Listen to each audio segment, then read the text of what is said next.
نظم اداره. برای ما شما عیب نیست.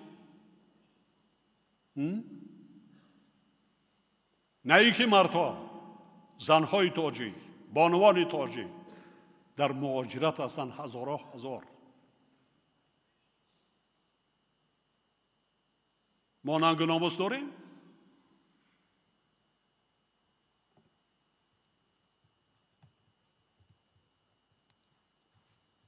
من دیگر شدم مشکلات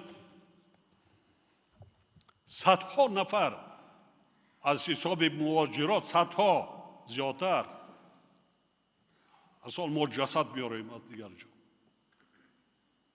اونایی که برای پیدا کردن رزق روزی برای فرزنداش، چون که ما را برای از بالا تا پایان فقط فکری میباشد نفسی بدی خود را داریم.